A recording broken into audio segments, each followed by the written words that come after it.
Good morning, Wrecker. How are you? Yeah, I'm fine. How you doing, Nick? I'm doing really well. So you know that I my dissertation was a grounded theory work. You know this? I did not know this. The only thing I know about it is it was about NASA, wasn't it? It was about NASA. We studied 4 years of NASA's enterprise systems implementation, wrote a few papers, and during that time, I kind of course, Strauss and Corbin. I did grounded theory, and then, but there are some authors out there where, well, there's kind of like sanitized grounded theory, and then there's the Sanitized. right, which it's like, let's do these little constructs, let's do these rounds of coding, and it's all very linear and all very nice, and then we end up with a nice paper, and then you try to do it and it's miserable, right? Because Yeah. you don't know what you're doing. Everything I tried to say was already published in the literature. Every time I tried to say something original, I found the paper that already said it, and it was a nightmare. And you know what I did? I discovered some folks that wrote papers and books, one of which was Cathy Urquhart, who Of course. gave me real world guidance for how to do what it is I'm doing. That was really kind of like a breath of fresh air back in those days. So why don't we have Cathy on our podcast here today? Hi, Cathy. Well, Nick, that's very lovely of you to say that you found the book helpful, because that's why I wrote it, to actually give people practical advice. I've always felt with a lot of research generally, there's a lot of mystique. There's a lot of people hiding behind rather sort of pretentious words to perhaps obscure something quite simple. And I personally have always felt that if you can simplify something, you're actually pretty good at it, because you need to make it simple for other people to understand. But because it looks simple doesn't mean to say that it is, as you found out. And I was really intrigued to hear you say that, when you first started to use grounded theory, that you kept on finding things that people had already done, because that's a frequently asked question. How can aren't I just reinventing the wheel? Am I not just not finding out what other people have found out? And my answer to that is always, well, first of all, you should have done a sort of draft, a sensitizing literature review. And this idea that you've got to be a blank slate, in my opinion, is a myth. And the other interesting thing is that, to be honest with you, and this is, many, many PhD students later that I've supervised, I've never supervised a grounded theory PhD where there hasn't been something new and original. And I think that is about the close attention to the data that the grounded theory method actually promotes. So I'm sort of quite intrigued to hear that you say that you felt that you were coming up with stuff that other people had come up with. Were you actually able to extend various theories by Oh, in using the in grounded the end, theory? I feel like I did, of course, Oh, right? good. So Yeah. Well, I can tell you why you didn't find anything new. You were doing grounded theory on enterprise systems implementation at a time where we already had 20 years of research on enterprise systems implementation, you know, preceded by 20 years of systems implementations research. Why would again, you do you're grounded theory in an area with 1,000 studies to that aim? I'm sorry, Jan. I'm such a fangirl of grounded theory that I'm going to say to you that even in that situation, I believe grounded theory would give some kind of unique insight. I mean, you are right, of course. You're correct to say it's best in areas where you're building new theory. But I think for me, the kind of key thing that people perhaps don't get with grounded theory, if I may, is that people think that they're building this massive new grand theory with, their grounded theory is somehow going to sweep away everything that came before. Whereas in fact, what you're doing with grounded theory, as you both well know, is that you're building a teeny tiny little substantive theory, a little wall. Ian Day talks about building walls, not palaces. And then for me, and hopefully for everyone else, the true task is to theoretically integrate. It is to really, really put your work against what is already there. And many, many years ago, and forgive me, I'm digressing already. I Mhm. was told by, I was a PhD student, and there was this North American researcher coming to visit our university in Tasmania, Australia. And he told me that qualitative research was nothing more than a nice story. And I can remember just feeling so angry when he said that. But I didn't know why. I didn't have the tools to say why I was angry or why I thought he was wrong. And of course, what he was talking about is that people are getting bogged down in description and the story and not engaging those concepts. So Yeah. for me, it's usually important, we are building a theory. So we've got this obligation to wrestle, if you like, our grounded theory against all the other extant grounded theories out there. So there are a lot of things that we have to address here, but the first is the storytelling, which, grounded theory or qualitative research is nothing more than a good story. And I would argue at its best, it's a good story because what's a good story, right? It's something that vividly engages you in a way that maybe is surprising. It's novel. You learn that sort of thing. And if you put some structure around that, then a good story is actually qualitative. The worst qualitative is when there's not a good story, right? I think that's fair, and I think in a way I'm adopting an extreme position. And I've certainly got lots of sociologist friends and lots of ethnographic friends who would be outraged at my attempts to kind of abstract. Where for me, it's really important to abstract and build theory, because to me it's all about building those concepts. But I completely take your point, Nick, that and what I'd like to do is important. Also is argue with Recker, because you're a very offensive person. You said that I was basically already, my dissertation was well-trodden ground and it was already implementation.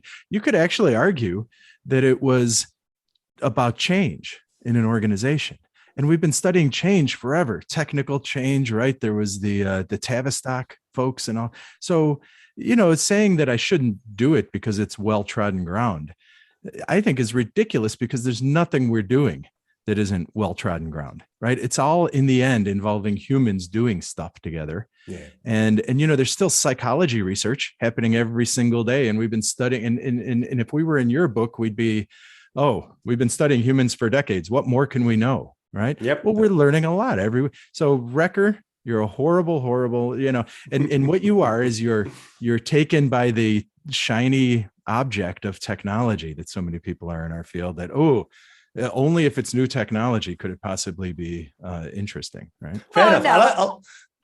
Can I jump into the defense of Recker just for a moment? Because that never happened before, but yeah, go for it. I've done it occasionally. Where I think there is an interesting point there about ERP research. I mean, there was a point at which in our field it absolutely did get rather boring, whereas I'm sure you managed to put a nice, I'm sure you would have done an interesting version of ERP research. I feel sure about that, Nick, that it would have been original. But I think what I was going to point out, just because I feel like it and because I'm obsessed by grounded theory at the moment, because I'm just finishing off the second edition, is that what you just did was you abstracted. You said, it's not about ERP, it's about change. You stripped away the context.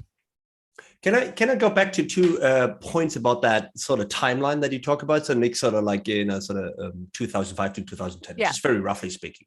So I got introduced to grounded theory around that time too, but indirectly. So I wasn't doing it, but my good friend Stefan, the hidden Stefan who refuses to come onto the show. He's not come on. No, he's not come on. Like we asked him, and he wouldn't do it.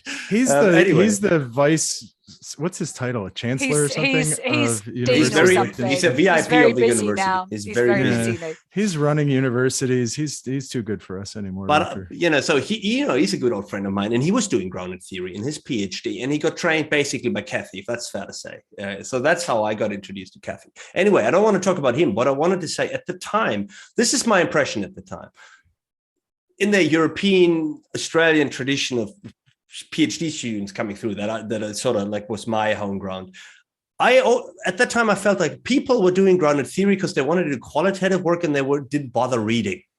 And then their excuse was, I'm doing grounded theory. And I always thought at the time it was a really lame excuse. So that's observation number one. Observation number two is, over the years, I did qualitative research, but not grounded theory. But through grounded theory, the analysis procedures and the methods and the clarity, that just got so much better through the techniques that we learned through grounded theory, right? So all the coding strategies and all that sort of stuff. Before that, if you looked up the textbook for case study research, it was vague and abstract and completely impractical.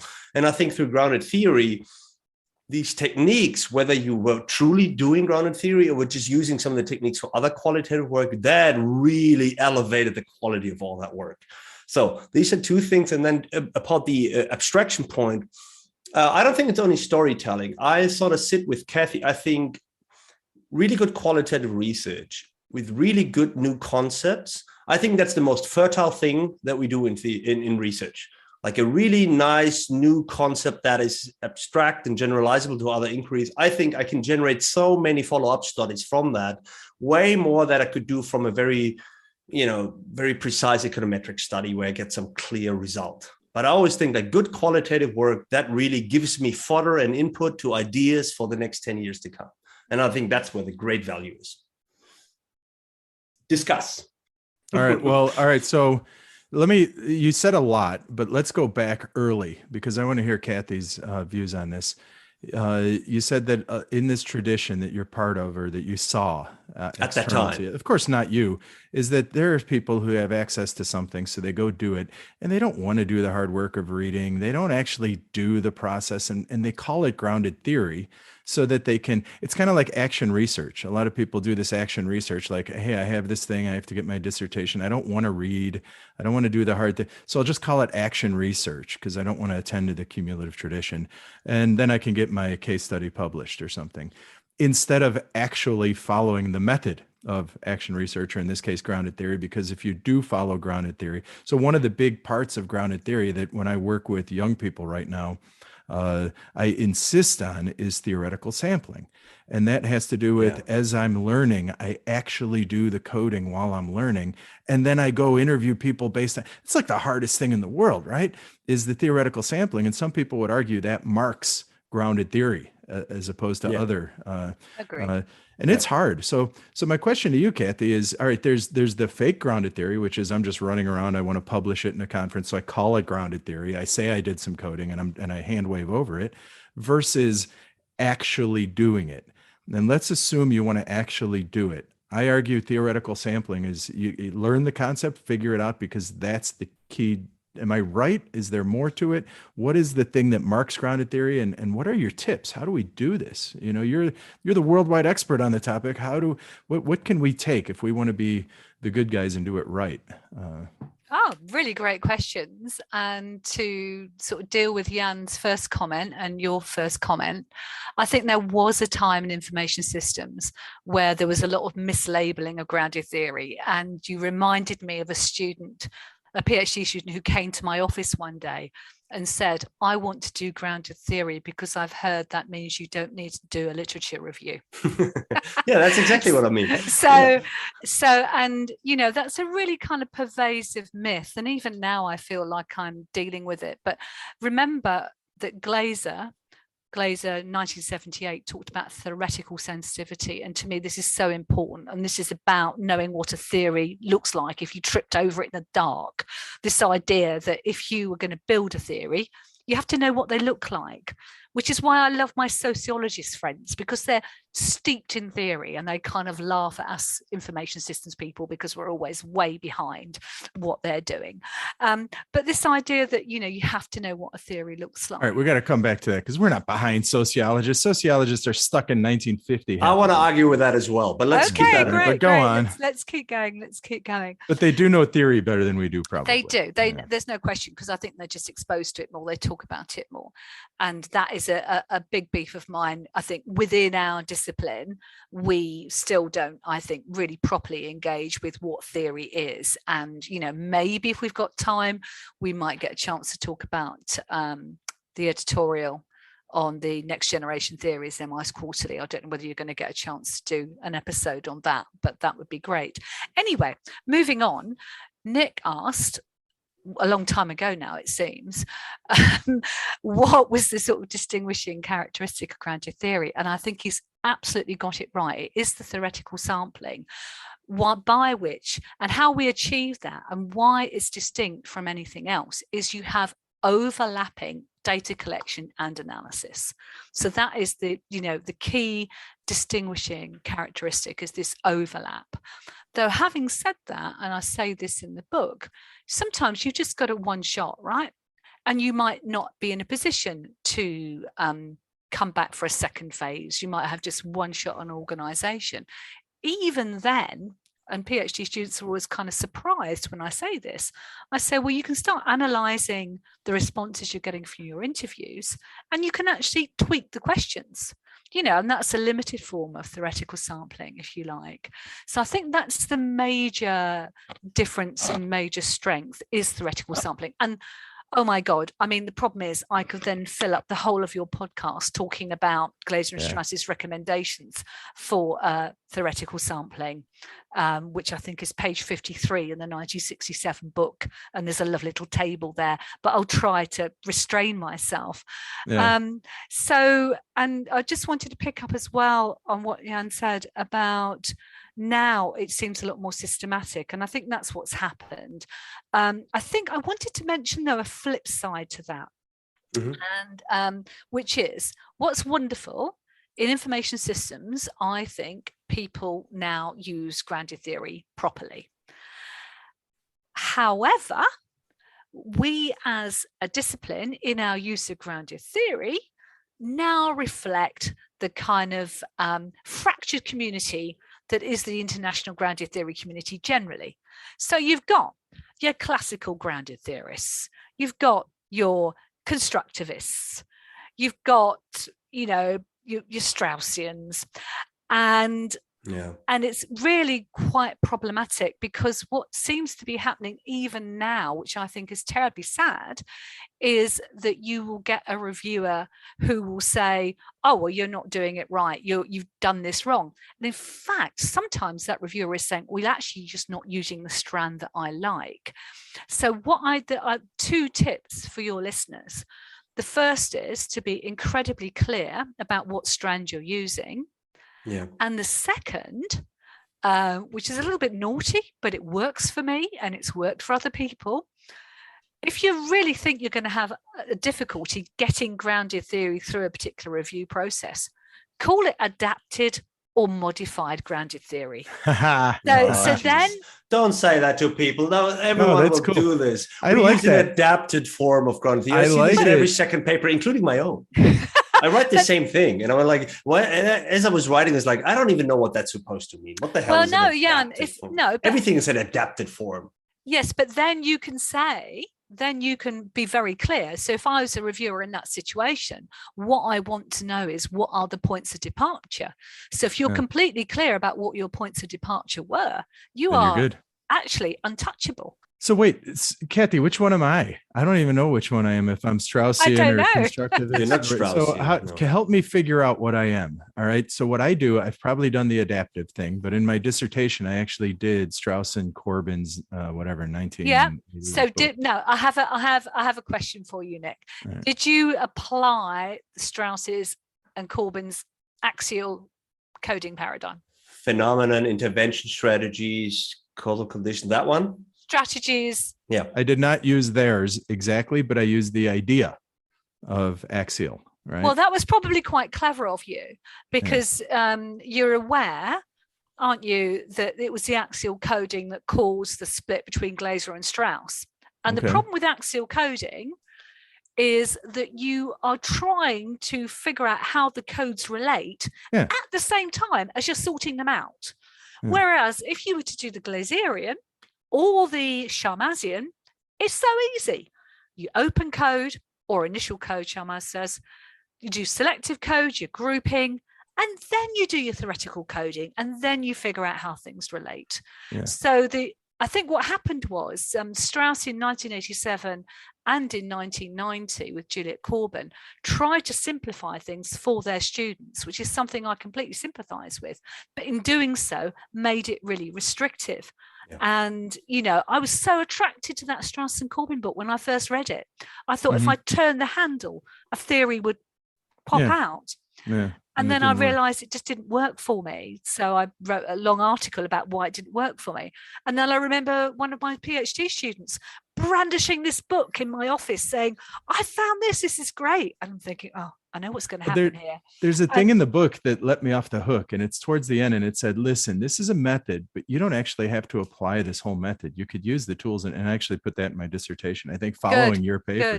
Good. But so I'm not a Straussian, we decided. Am I a constructivist?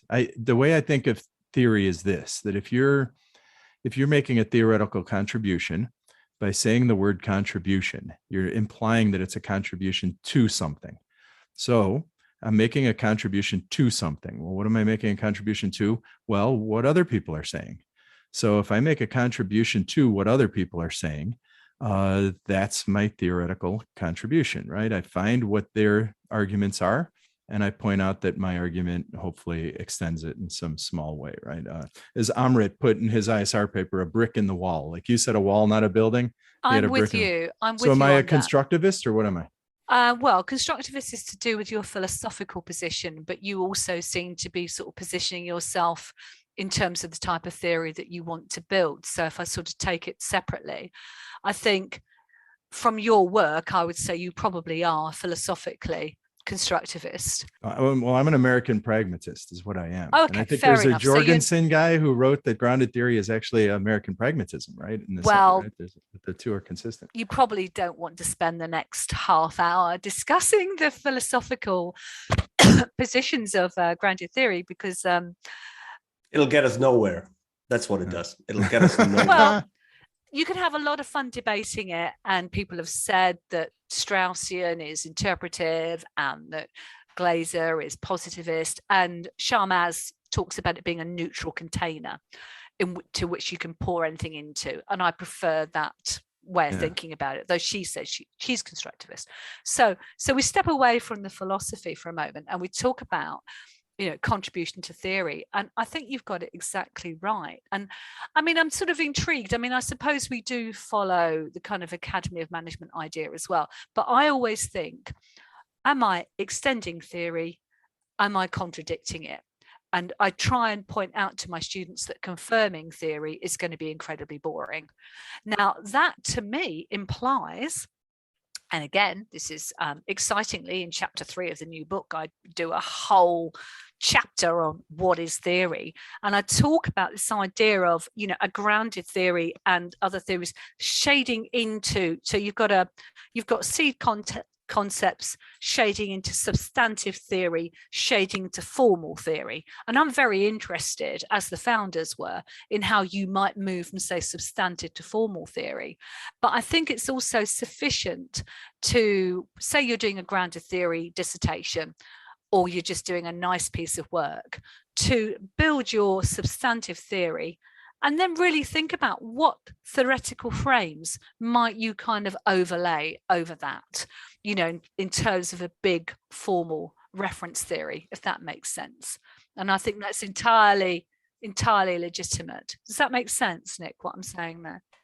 I wanted to comment on that as well, because you said earlier that the sociologists are sort of look down upon us because we don't have a grasp on some, I suppose, grand theory. And, you're interested in moving substantive theory up. I just think that at the moment, especially, our field has an appetite for substantive theories, not for grand theories. I think maybe in the past, we had an appetite for sort of more abstract middle class. I wouldn't call them grand theories, but I think at the moment, this is the time for substantive theorizing, and people like that. And if you have a study that develops substantive theory for a particular area, I don't know. I'm just thinking about one thing, the work on scaling digital ventures. That's a small little area, and that work is really appreciated. A lot of people like it, and it gets published and so forth. It's not grand. It's not even mid-level theorizing. It's really substantive. So I would say at the moment we have a sort of like a pendulum that swings towards that. And I think that's fine. And probably in the future, we have ambitions toward more grand theorizing, which would then bring us closer to sociology if you wanted to. I'm less relaxed about that because I tell you why. I mean, I think lots of people are doing lots of great work. And because I'm passionate about grounded theory in particular, I see the potential for a bigger contribution. And so I would, this is actually why, believe it or not, I would be sort of quite interested in replication studies, because I actually think we should be linking our theory building efforts to each other. I would be thrilled if someone took a grounded theory of mine or one of my students and tested it, or challenged it in some way. And, there should be some, it's interesting because maybe we're always going to be an applied discipline, but there maybe is some kind of nexus. There is some kind of nexus between people and IT, or society and IT, that presumably we can theorize with the best of them in terms of what that interrelationship is. And, I suppose it's sort of quite interesting having been in the field a while, because, we had structuration theory. Now we have social materiality. And, there's always an attempt to try and find some kind of explanation, which is what theory is after all, of that kind of relationship between ourselves and technology. But there's just this tantalizing feel that maybe if we just all try to abstract a little bit more, we might get somewhere with that. I don't know. I'm not saying that's what we should be doing. I'm just saying that's what is happening. And I think the reason why it is happening is that that the field is broadened. And it's sort of, you can publish anything about anything, right? So with any method too. And what you get from all this pluralism is that you have a lot of little piecemeal things. You can't work on a grand unifying thing if you let everything in and let the discourse be 1,000 flowers. But let me give you what I think the sweet spot of grounded theory is right now. And I agree with you that there's a tremendous appetite for kind of middle range or substantive theory, or theories that, kind of really get into particular contexts more than be very abstract and grand and traverse every context, right? Yeah. So I agree with you. There's an appetite for that right now. There's probably, if someone comes up with a grand theory, Youngjin and Baskerville and Meyer with their digital first, I think that's more of a grand theory attempt, and there are some others, but, think of Baird and Maruping, their paper in that special issue on theory where they're, we're talking about autonomous agents, right? And they're trying to kind of lay a groundwork for theorizing on autonomous agents. I think that's the type of thing. If I were to come up with a formula for someone, all right, here's how you can do a grounded theory piece, to think about it. It's all right, there's a new phenomenon, let's say autonomous agents or something like that, AI in an organization. There's existing knowledge about, say, change and about, design or whatever it is you're looking at. Let's think about, theoretically abstract away the key elements of this new technology through our field work. And let's look at how that matters to what we know about, say, organizational change or design or whatever, these unique elements, right? So you're picturing that you're characterizing the unique elements, and then you're moving it ahead in your little incremental way.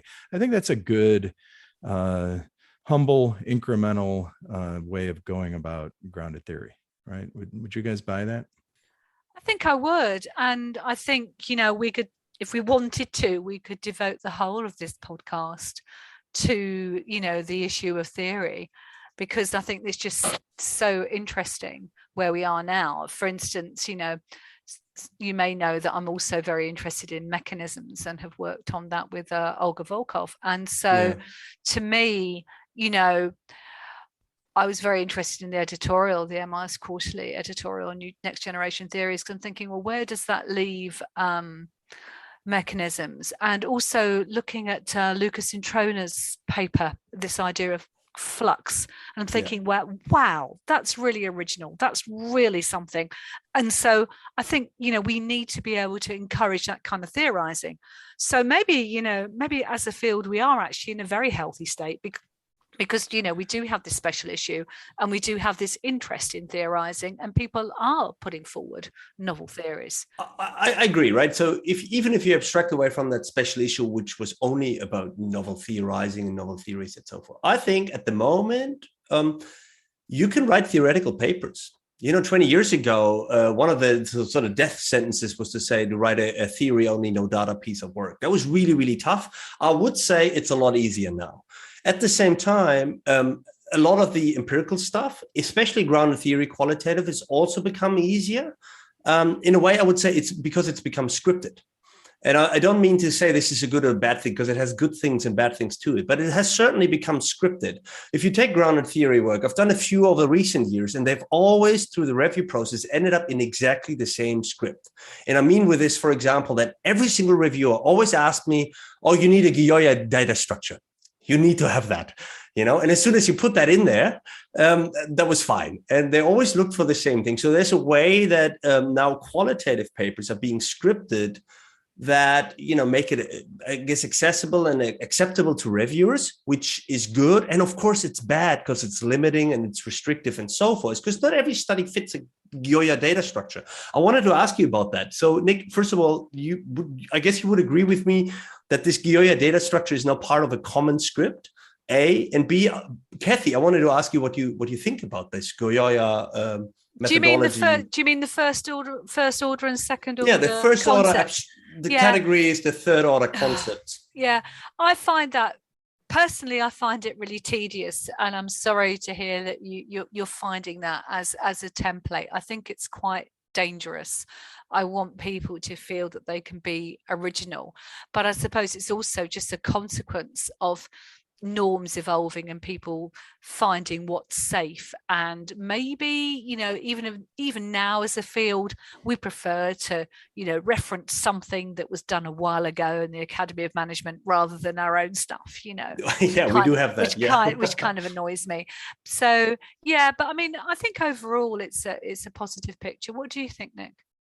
Yeah, well, and I agree. I think you run into a situation where we want linear. The vast majority, particularly of students, if they don't have Cathy as their, you got to think about it. We don't get Cathy as our advisors in the world, right? I had Kale Lieutenant. Very few people can get Kale for their advisor, right? So who do you have? You don't have Cathy or Kale. You have someone else who maybe isn't quite the level of expert, and they have to advise you. Or we as advisors have to now advise our students, and they want to do grounded theory, but let's say we're not the world, what do? Well, we want to grab something that has purchase, that has sort of a linear, and I think that's good. And then hopefully what they'll do is they'll uncover some things that Cathy has written and some other folks have written that, you have this one paper, and I should have looked at it before we had you on. We're horrible at preparing for this podcast, Cathy, but where you talk about the messiness, right, of the process, and I think that's the key, is that then when they really get into it, they understand that it's not linear, it's a creative act, it's iterative, and there are these different tools you can use for the iterative task, and it's almost like level 2 of maturity, initial mature. And actually Flivberg, or if you spell his name, it's Flivberg, you know who I'm talking about. He said that variance models are kind of the beginner knowledge for theory, right? If you can do A affects B, that's beginner knowledge. And the beautiful thing, and he was arguing for teaching like the Harvard case method, right? Because if you get another case, what you're doing is kind of increasing your repertoire. You're increasing your ability to identify patterns, and that's expert knowledge, right? Pattern recognition is expert knowledge. Simple A and B is beginner knowledge. So I think a lot of these very scripted procedures are great for beginners. I think once you become, say, Cathy, and you're a maestro, then yeah, it's more of a creative act, and you use these tools in the service of doing the thing you're doing, right? I think it's a fascinating point, Nick. I think because I think when you're starting out, you do want that certainty, don't you? So I'm thinking of that PhD student who came to my study waving this book that I knew wasn't going to work, Strauss and Corbin 1990. And he came back a few weeks later and said, "It doesn't work, does it?" And I said, "Well, it didn't work for me. I was kind of hoping it'd work for you." But, thinking about what you're saying, I think there's also an element about if you're doing qualitative research, there's a great deal of creativity and uncertainty and ambiguity. And you have to be comfortable with that ambiguity. And not everybody is. And I think, and the other sort of interesting thing you were quoting, I can't pronounce his name, Flyberg. I was thinking of Swedberg, who said, before theory comes theorizing. And it is that kind of creative leap, and it's that abduction. And I think it's all these elements that American pragmatist, by the way. Yeah, that we don't understand, that we do not understand as a discipline. I feel I've learned an awful lot about the idea of theory as just an explanation, just talking to my students about why it's so important to explain your theory and what that might be. And Sutton and Storr did it in, 1998 or something, talked about what a good theory was. Yeah. But we don't necessarily talk to our students about it now. And, things like the difference between theory and literature, and I think this is a lot of fun to talk about with students. And I would like to, I know some colleagues do explicitly put theory in their postgraduate training, but I think there are a lot that don't, and it's assumed. And to me, for me anyway, it's endlessly fascinating. Well, it is. I think there are some colleagues that really have a strong emphasis on theorizing, on theory, different products, and couple that a lot with philosophy. In the science training, but by and large, I would say we do have an emphasis on methods, and we do have an emphasis on empirical methods, and it's sort of like we had a couple of years where qualitative really was blossoming, and now we have a very quantitative movement again. I think, right? So by and large, I wanted to say just one final thing about the Gioia structure. I think one of the things why they're so popular is because it is practical and applicable. Back in the day when you said, "Oh, look, I don't like your analytical procedures. They're not clear. You're too vague." The review comments were always, "Look, you're citing the textbook spiel about selective and actual code, but what exactly are you doing?" Yeah. And that was always a problem that people, especially inexperienced people, had. How do they actually show what they've done? And now here comes Gioia and said, here's a little picture, and here's the raw, and here's your first order code and your second order code. And everyone thinks "Oh, I can build that picture. Yeah, I can do this." Yeah. So, and that makes it tangible and practical. And that's why it's sort of helpful. Is it helpful for all sorts of things? Is it helpful for level 2 or 3 maturity? Maybe not. But to get to level 1, I think it's really helpful. You know what I think it helps with? John King. I don't know if you're familiar with PERT diagrams, right? For project management. Yep. He said that they created PERT diagrams around the Polaris submarine project or something like that. I'm not exactly sure. Some big government project. And he said that the whole idea to creating that was not to create a picture of what actually happened. And I'm sure I'm misquoting the story he actually told me. But we should have him on to tell us the actual story one day, Recker. But he said that, what they're actually doing is so messy, they couldn't communicate it to people outside. So they created these PERT charts to say, if what we're doing could possibly be rationalized, here's a way you might make sense of it. And then they showed the PERT charts. Maybe that's what we can do with grounded theory. The real thing we do is super messy. We need to acknowledge that and say, however, here's a way that I could present my work in a way that you understand it. All right. Where I didn't quite do it this way, but if I were to construct first level, second, right. And concepts and these, follow the procedure, this is what it would look like. Right. So I think there's an element to that as well. It's like you construct after the fact in order to. I think I was going to say, I think there is this element of reconstructing. I always remind PhD students particularly that, they don't have to detail every every slip, every misstep. It is, a retelling of what you did, and you are entitled to edit that account if you like to. But I think that's interesting because you're actually talking about a tension between, having some things clear and simple and messiness. And yet one of the things I said to you at the very, very beginning of this conversation was that in my book, I want to make things simple, because in order to make something simple, you really, really have to understand it. So hats off to Goya in that way, because in fact, what he's done is he's articulated a really difficult thing really, really simply. Now, it doesn't really help us with relationships between constructs, but if it gives people a simple way of presenting it, I'm not necessarily against it. I just think it's a little bit reductive. But on the other hand, if it's giving people a bridge towards presenting, what they've done, fair enough, and so it is, in the pluralist tradition, so. But then again, I'm not a grounded theorist who is going to say, if you've not done it in this way, I disapprove of what you're doing.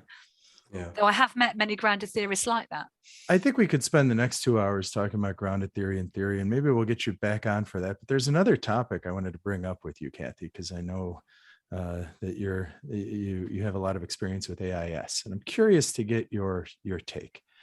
Recker and I last year proposed ISIS, right, to the AIS group. And I'll tell you about our experience. We decided we wanted to do it here in Chicago, which is near Notre Dame, right? And Notre Dame would throw. So we got a great team together, a really phenomenal team, actually, of wonderful people. And we did a lot of research about Chicago. We put together a 3-page proposal. We got it out there, submitted it like you're supposed to. Then we got some feedback, almost like we were doing a journal review. Where it's like, oh, what do you mean by this, and this? And it's like, go do extra work now. Okay. We're not telling you whether, we're taking you seriously. We're not telling you anything, but go do this extra work and resubmit. So that's what we did. And then it's like, okay, well, you're a finalist. Now give us a presentation.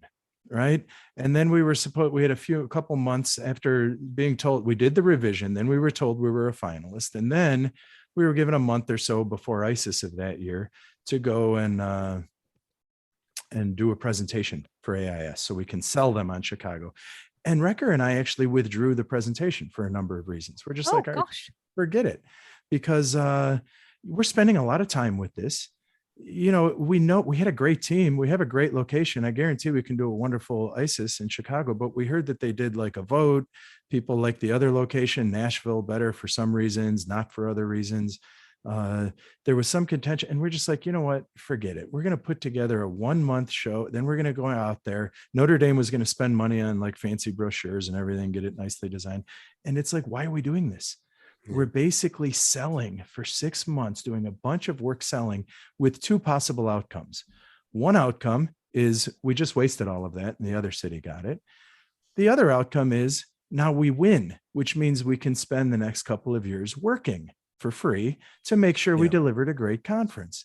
And frankly, and I'll just be straight with you, I think it's ridiculous to do this. I think AIS should pick a city, work with the team, and come up with a great ISIS and value their time. I think it's the exact opposite. And I wonder if this goes back to a time when people cared if they wanted ISIS in their city or something, and they could showcase their city or who knows what. But it's like, here we were, at least my view, and I don't know, Recker, I'm sure I'm not. Well, my view was like, they threw us in a competition with Nashville. Nashville wanted to do it. And we said, well, that's great. And you should let them do it. Let them do it. Like, we don't care. Like, and we said, well, we have no beef, right? We don't want to compete with them. It's wonderful that our colleagues there, want to devote the next 2 years on this. Why do you throw us into a competition? Why don't you say, well, we'll do Nashville now and us later? We even said that. Well, how about we do it now and the other guys 3 years later, or the other way around? We don't care. We're offering voluntary service, which no one will recognize. My dean won't recognize it. And we have to get a lot of money to get this done. And now you're throwing us into competition with our own peers who are also as nice and want to do it. We said we're not going to compete with Nashville. Give it to Nashville or give it to us. We don't care, and collaborate with us and let us make it the best ice as possible. Well, I think it's a really interesting story, and I think I've actually been on both sides. I've been part of the winning team for ICES 2015, but I've also been judging these bids and part of the process, and really, really feeling for the teams that lose, and like you, questioning the actual process. And I think you're probably right to say that this process has its roots in, a time where people had a lot more time, that volunteer service was much more valued by their institution. And I do have a major kind of issue, I think, with how conferences are organized by the AIS anyway. I mean, I think that we can do with streamlining. I think there are many policies I would like to see come through. And I have a little story of my own about ICES 2015 as well that I'd be Tell us the story. I want to hear it. And it cleaves to a larger concern that I have. And the larger concern that I have is that ICES, or ICIS as we're told to call it, has a huge impact on the city in which it's held. So you've got like 1,500 delegates coming in. That's, that has economic impact. And yet we don't seem to take account of that impact. We don't take account of the community. A lot of other disciplines, when they are in a community that they have brought the conference to, will donate to a local charity, will donate to a local shelter, will run some kind of fundraising for the local area. Now, so Dorothy Lyder and I had conversations about this, and she did actually do some limited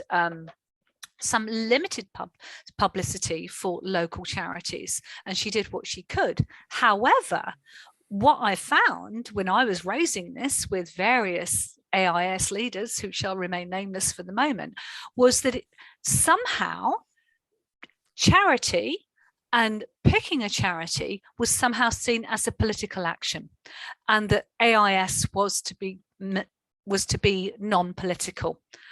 And so I found that really, really difficult. And it also cleaves home to me as well that we should be thinking about the sustainability of our conferences, because the story that you both told, the time, the effort, the resources, and, I've been involved in ICES as well. I know how much time it takes. And then you think about the carbon footprint. And we badly, badly need a new conference policy that looks at sustainability and looks at the practicality of us flying to these different places.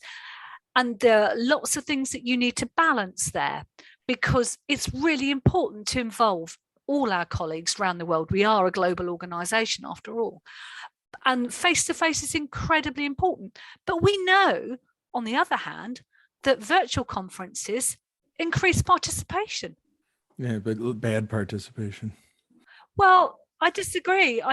Because I just did Mensis in Morocco, the Mediterranean conference, and that was brilliant to be able to mentor young scholars who would not have ever been able in a million years to get to, like an AIS conference in person. So I think we need to strike a balance. Anyway, I'm sure the two of you would like to continue to please respond. What do you think of my idea? There's two issues there. There's one, if you're going to run ICIS in a city, you need to be giving back to that city. And what's wrong with charity anyway?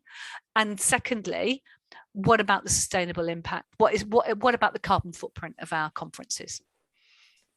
I have a tangent. So maybe if you want to respond directly to this, Nick, then go ahead. Otherwise, I'll take us on a slightly different tangent. Well, I don't know what to say. Yeah. I don't know what to say other than what I'm hearing from Cathy and from our own experience is that there's a process, and there's a structure that is kind of 1970s or 80s or something like that, and there's no process in place to update it.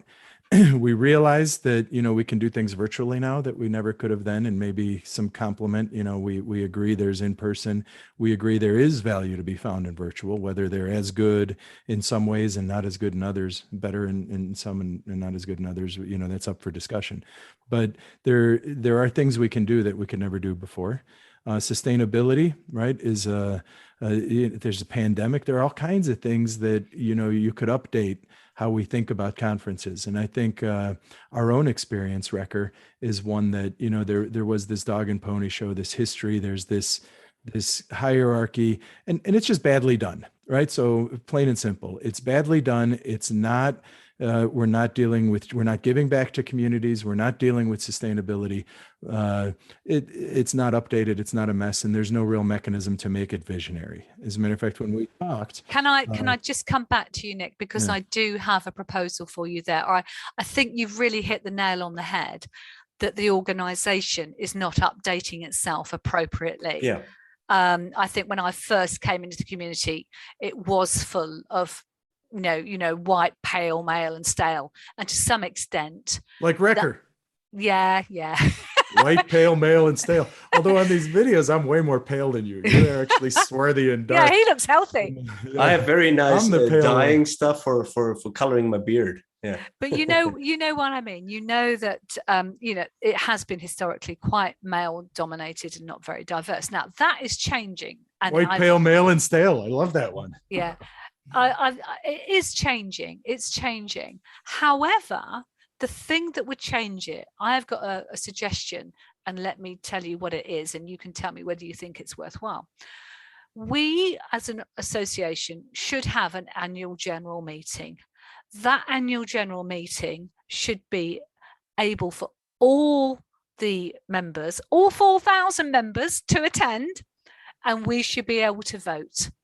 There is never a feeling of any kind of democracy within the AIS, and worse, because you've got this rotating president who's only there for not very long at all.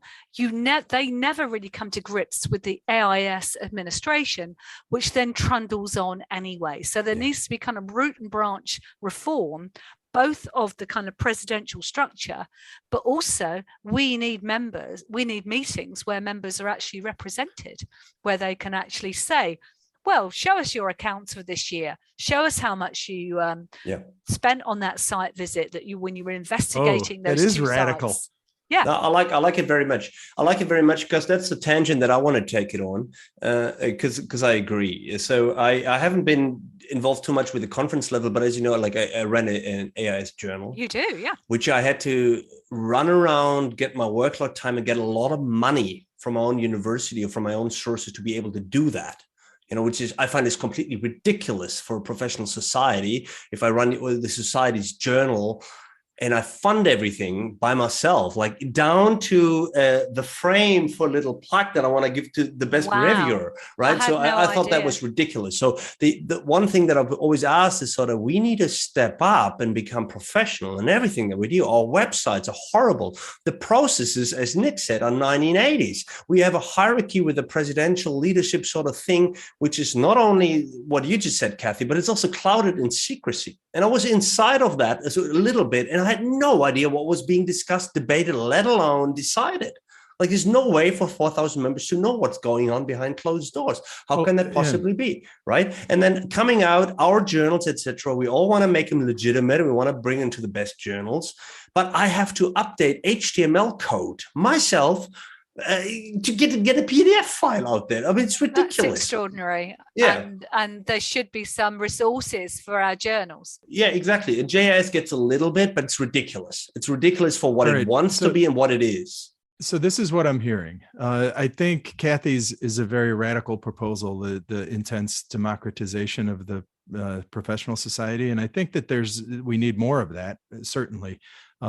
Root and branch, right? Anything you destroy, root and branch, you destroy, right? You need to preserve something while changing things. So I'm not quite as radical as Cathy. And what Recker is saying, but what you're both saying is that we need better governance. We need to include some participatory elements. I would agree, maybe not everything, but we need governance. We need some sort of oversight for this. And what we have for governance is whatever senior scholars. You guys are probably both senior scholars. I know I'm not, but the senior scholars, I think, are the governing body in a sense, and it's very elitist. It's very backward looking. And I think that what we need something, we are in the hottest topic. Our domain is the hottest domain in the world, and we are doing the least possible with our hot domain. Our professional society is irrelevant. It's almost entirely unnecessary. It picks conferences, right?